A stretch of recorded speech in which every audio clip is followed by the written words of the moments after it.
Walaupun berasal dari latar belakang yang sederhana, nasib baik dan sifat liciknya telah menjadikan beliau Ratu Madagaskar. Namun, dasar bermusuhan dan rancangan jahat beliau telah membawa kematian dan kemusnahan kepada ribuan rakyatnya sendiri.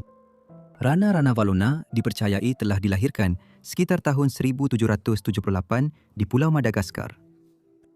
Nama asal beliau semasa lahir ialah Ramova.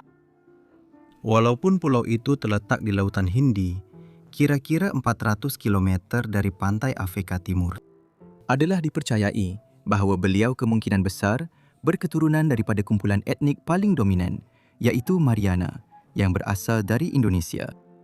Madagaskar ialah pulau keempat terbesar di dunia, dengan pemandangan yang menakjubkan dan penduduk yang sangat pelbagai.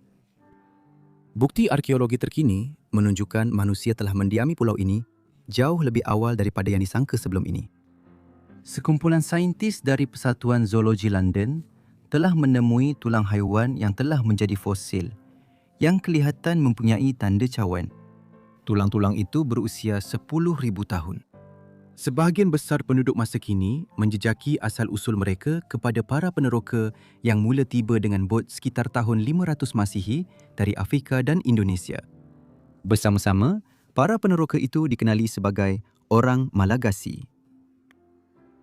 Pada tahun 1500, sekumpulan kapal penerokaan Portugis tiba di pulau itu di bawah pimpinan Diogo Dias, menjadi orang Eropah pertama yang menjejakkan kaki di Madagaskar. Orang Portugis pada asalnya menamakan pulau itu sebagai Saint Lawrence. Sebagai keturunan orang Malagasy, Ranavalona dilahirkan sebagai orang biasa tanpa sebarang hak warisan untuk hidup sebagai bangsawan. Dan akibatnya, dia tidak dapat membaca atau menulis kerana tidak mendapat pendidikan. Kenaikannya ke takhta hanyalah secara kebetulan. Ayahnya telah mendapat maklumat tentang cubaan pembunuhan terhadap bakal raja, Andrianam Boini Andrianampoi Inimerina. Oleh itu, beliau telah dimaklumkan tentang rancangan pembunuhan itu dan ia berjaya digagalkan. Pembunuhan itu telah dirancang oleh bapa saudaranya sendiri, yang pada masa itu merupakan pemerintah mereka. Sebab percubaan ini adalah kerana dia mahu anaknya sendiri menaiki takhta. Tetapi disebabkan oleh titah diraja daripada ayahandanya yang telah mangkat, perkara ini hanya boleh berlaku jika anak saudaranya itu sudah tiada lagi. Andrianam Boini Marina merupakan penyokong kuat untuk membenarkan orang Barat mengajar di negara itu dan berkongsi budaya mereka. Tetapi bapa saudaranya, begitu juga para paderi tradisional Malagasy di istananya, sangat menentang kehadiran mereka. Andrianam Poini Marina mendapat tahu tentang bagaimana cubaan pembunuhan itu telah ditemui dan sangat berterima kasih kepada bapa Ranavalona kerana perlindungannya.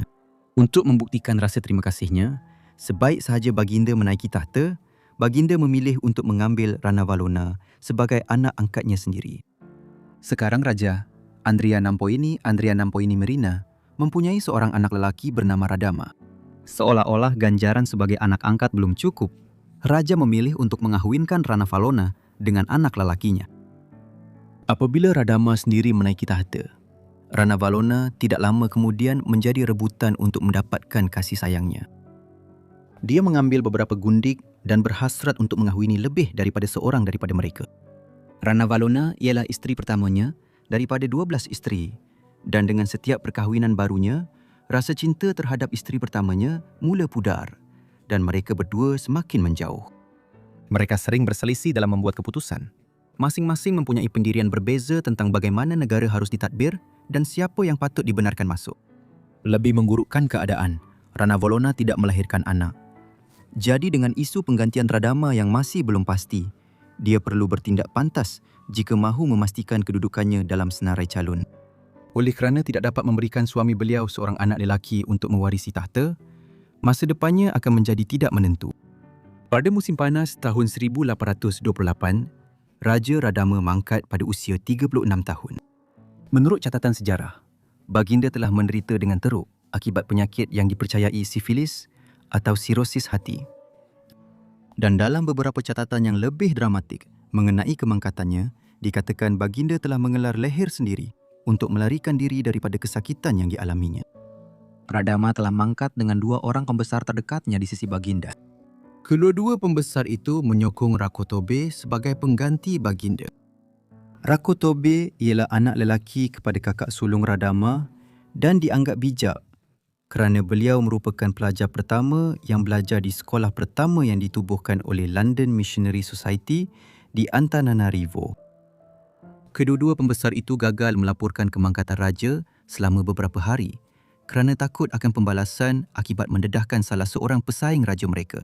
Tetapi seorang pegawai tentera berpangkat tinggi bernama Andrian Mamba telah mengetahui tentang kemangkatan raja dan bekerjasama dengan pegawai-pegawai berkuasa lain untuk menamakan Rana Valona sebagai pengganti Radama, bukannya Rakotobe. Walaupun mangkat pada usia muda, pemerintahan Radama telah berjaya. Dia telah berjaya menyatukan pelbagai suku dan puak di Madagaskar menjadi satu kerajaan dengan mengatur pasukan tentera yang terlatih untuk melancarkan penaklukan ke atas tanah-tanah puak lain di pulau itu. Dia juga membuka negara kepada mubalik Kristian, tukang-tukang dan perdagangan asing yang ingin membawa masuk pengaruh luar. Walaupun dia sendiri bukan seorang Kristian, dia telah dipujuk oleh para mubalik untuk menghapuskan perhambaan yang akhirnya dia setuju walaupun mendapat bantahan daripada beberapa penasihat terdekatnya. Radama telah menetapkan matlamat untuk menjalinkan pakatan rapat khususnya dengan pihak British. Mubalik-mubalik dari Wales mula tiba di pulau itu di bawah arahan London Missionary Society yang berjaya menjadikan sebahagian besar anggota Istana Mariana memeluk agama Kristian sebelum memberikan pendidikan barat kepada kanak-kanak sekolah. Walaupun pemerintahan Radama berjaya membawa kemakmuran kepada pulau itu, penggantinya akan membawa penderitaan dan kehancuran. Telah diputuskan bahawa Rana Valona akan menjadi pemerintah seterusnya Madagaskar. Kuasa memberi impak yang besar dalam hidupnya. Suaminya telah mengelak daripada orang-orang tertentu. Tetapi Rana Valona menikmati perhatian mereka dan dengan cepat mula menghapuskan musuh-musuhnya serta pewaris-pewaris lain yang berkemungkinan untuk tahta. Ini termasuklah Rakotiup.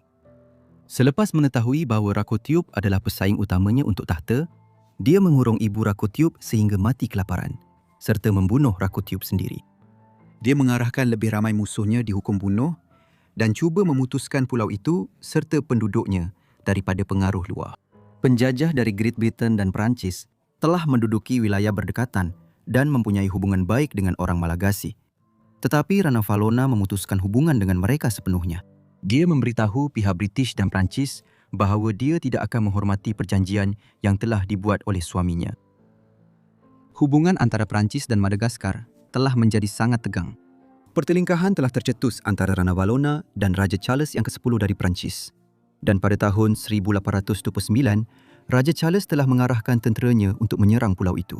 Tentera Perancis menyerang bandar Tamatave dan Tintingui, tetapi rakyat Malagasy tetap setia kepada permaisuri mereka dan berjuang dengan berani menentang Perancis. Tentera Perancis berundur dan akhirnya mereka membatalkan serangan itu, walaupun rakyat Malagasy bimbang terhadap permaisuri mereka. Mereka didorong oleh semangat kebangsaan. Rana Valona segera menyedari bahawa beliau perlu membuka Madagaskar untuk berdagang dengan Britain dan Perancis jika beliau mahu memodernkan negara itu. Dengan potensi mengeksport beras dan lembu, beliau menghantar delegasi ke Paris dan London untuk merundingkan perjanjian baru. Tetapi rundingan perdagangan itu tidak berjaya. Madagaskar tidak menandatangani perjanjian dengan Perancis maupun Britain. Dan pada tahun 1845, pasukan gabungan tentera Perancis dan Britain telah menyerang. Sekali lagi, rakyat Madagaskar berjaya menangkis serangan itu. Disebabkan perkara ini, Rana Valona memutuskan untuk menjadi kurang bergantung kepada import dari kuasa-kuasa Eropah dan mula menubuhkan kilang-kilang di seluruh pulau yang mampu menghasilkan barangan mereka sendiri. Sebahagian daripada kilang-kilang ini boleh menggaji lebih daripada 20,000 orang pada satu-satu masa. Orang Madagaskar mula menghasilkan produk mereka sendiri secara besar-besaran, termasuk dakwat, senapang, peluru, arak, meriam, porselin, sutera, batu bata dan banyak lagi. Kebergantungan kepada Eropah semakin berkurangan, tetapi negara itu masih mengekalkan hubungan perdagangan yang baik dengan Amerika Syarikat sepanjang tempoh peralihan pulau tersebut. Dengan menggunakan produk mereka sendiri, Rana Valona telah membina sebuah istana yang besar dan indah di ibu kota Antananarivo. Beliau juga mengarahkan satu kod undang-undang ditulis dan meminta para cendekiawannya mencipta kamus pertama dalam bahasa Merina. Semasa berada di istananya, beliau akan meminta para pembantunya memandikannya dengan sabun yang orang Eropah telah ajarkan kepada orang Madagaskar untuk membuatnya. Beliau akan mandi di dalam tap mandi di balkoni. Jelas kelihatan kepada seluruh penduduk bandar. Beliau akan berbogel sepenuhnya, kecuali topi yang dipakainya, sambil menikmati perhatian orang ramai di bawah. Beliau juga akan mengadakan pesta besar di istana, mempamerkan kecintaannya terhadap seni. Dengan dinding istana dihiasi lukisan-lukisan Napoleonik. Reputasi ratu sebagai pemerintah yang kejam tersebar dengan cepat, seiring dengan tindakan beliau memutuskan hubungan dengan negara-negara asing. Beliau juga mengecam ajaran mereka, terutamanya agama mereka, dan sesiapa yang enggan meninggalkan kepercayaan Kristian mereka akan dicampak dari tebing di luar Rufa. Rana Valona mahu penduduk pulau itu kembali kepada tradisi dan kepercayaan asal mereka. Dalam agama asal orang Malagasy, Zanabari dipercayai sebagai pencipta. Namun, sebahagian besar penduduk telah pun menerima kepercayaan yang berbeza sebelum zaman pemerintahannya. Sesetengah penganut Kristian masih enggan meninggalkan kepercayaan mereka walaupun diancam hukuman mati. Walaupun rakyatnya berani menerima kepercayaan asing, beliau tetap meminta agar beberapa mubalik kekal di pulau itu untuk memberikan pendidikan bukan agama kepada kanak-kanak. Para mubalik menolak dan mereka mula pergi ke tempat lain untuk meneruskan kerja keagamaan mereka. Selepas pemergian mereka, penduduk Kristian di pulau itu telah dianiaya dengan teruk dan ramai yang dibunuh dengan cara yang mengerikan. Dia akan menolak orang Kristian dari tebing, memenggal kepala mereka, sementara ahli keluarga mereka dipaksa untuk melihat, dan ramai lagi diracun, dibiarkan kelaparan atau diseksa. Rana Valona adalah seorang tokoh yang sangat digeruni. Dia dibenci oleh semua yang mengenalinya, tetapi bagi semua rakyatnya, dia juga amat menggerunkan. Dia telah dikenali dalam buku sejarah sebagai Rana Valona yang kejam atau Ratu Gila Madagaskar. British Quarterly melabelkannya sebagai Diocletian zaman kita, merujuk kepada Maharaja Rom yang dikenali sebagai salah seorang penganiaya Kristian yang paling teruk. Kekejamannya terhadap penganut Kristian di pulau itu hanyalah permulaan. Dia akan memimpin satu pemerintahan yang menebar ketakutan, yang akhirnya menyebabkan kematian kira-kira 1/3 daripada rakyatnya. Dia memutuskan untuk mengusir semua mubalik, diplomat, dan pedagang asing. Dan selepas cubaan pencerobohan yang gagal, dia memenggal kepala orang Eropah dan mencucuknya pada tombak, yang kemudian diletakkan di sepanjang pantai sebagai amaran untuk menghalang sebarang serangan lanjut. Rana Valona mengisytiharkan, sesiapa yang melanggar undang-undang kerajaanku akan dihukum mati, siapa pun dia. Semakin lama pemerintahannya berlangsung, semakin dia menjadi paranoid. Dia mahu menguji kesetiaan rakyatnya dengan menggunakan kaedah racun. Teknik itu melibatkan seseorang memakan kulit 3 ekor ayam, diikuti dengan kacang atau biji takna yang beracun. Kemudian, Rana Valona menyebabkan orang yang dituduh itu muntah. Jika ketiga-tiga kulit ayam itu keluar semasa muntah, ia membuktikan orang itu tidak bersalah. Jika sebaliknya berlaku, orang itu didapati bersalah. Dia juga mempunyai kebolehan untuk mengabaikan penderitaan rakyatnya. Setelah mengisytiharkan bahawa ribuan rakyatnya mesti menghadiri satu perburuan kerbau besar pada tahun 1845, kira-kira 50,000 rakyat permaisuri telah mengambil bahagian dalam perburuan itu yang berlangsung selama kira-kira 4 bulan tanpa seekor pun kerbau dibunuh. Sebuah jalan terpaksa dibina sepanjang perjalanan untuk memastikan perjalanan permaisuri selesa. Jalan ini merentasi kawasan paling sukar di pulau itu dan menyebabkan kematian lebih 10,000 orang akibat kebuluran, malaria dan keletihan. Pada tahun 1853, para pedagang dari Mauritius dan Reunion menawarkan Rana Valona sejumlah $15,000 sebagai tanda muhibah atas kerosakan yang disebabkan oleh serangan pada tahun 1845. Perdagangan telah dijalinkan semula dan untuk seketika hubungan kelihatan berjalan dengan baik. Tetapi pihak Perancis dan British masih beranggapan bahawa Rana Valona tidak boleh dipercayai. Tidak lama kemudian, Rana Valona mendapat seorang anak lelaki yang dinamakan Rakoto Radama. Pada usia 27 tahun, Rakoto Radama telah membina hubungan mesra dengan orang Perancis, British dan juga orang Eropah yang lain. Rakoto Radama juga berhasrat untuk membuka semula negaranya kepada pengaruh asing. Walaupun ibunya berusaha sedaya upaya, dia mengambil pendirian yang bertentangan dengan cara ibunya memerintah kerajaan. Dengan anaknya yang juga bakal pewaris tahta menentang pemerintahannya, kerajaan Perancis dan British menyusun rancangan untuk menggulingkan ratu dan melantik anaknya sebagai raja yang baharu. Bersemangat untuk mengambil alih kuasa, Rakoto bersetuju untuk mengambil bahagian dalam rancangan itu. Walaupun dia berhasrat untuk memerintah, rancangan itu telah digagalkan dan Rana Valona sangat sedih dengan cubaan pengkhianatan anaknya. Dia telah menghabiskan seluruh hidupnya, berjuang dan membunuh pesaingnya, bahkan dalam kalangan istananya sendiri. Tetapi kali ini, anak lelakinya sendiri yang cuba menamatkan pemerintahannya.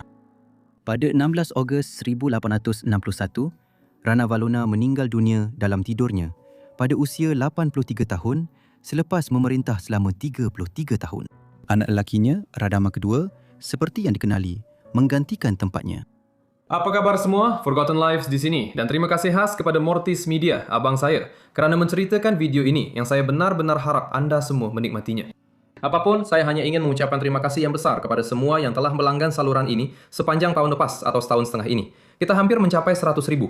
Dan seperti biasa, jika anda ada sebarang cadangan untuk video akan datang, sila hantarkan email kepada saya yang boleh didapati di dalam deskripsi.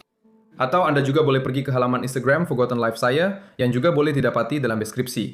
Pastikan untuk suka dan langgan saluran ini serta aktifkan loceng notifikasi supaya anda dapat semua video saya sebaik sahaja ia dimuat naik. Apa-apa pun itu sahaja daripada saya, jadi kita jumpa lagi dalam Forgotten Lives yang seterusnya. Terima kasih.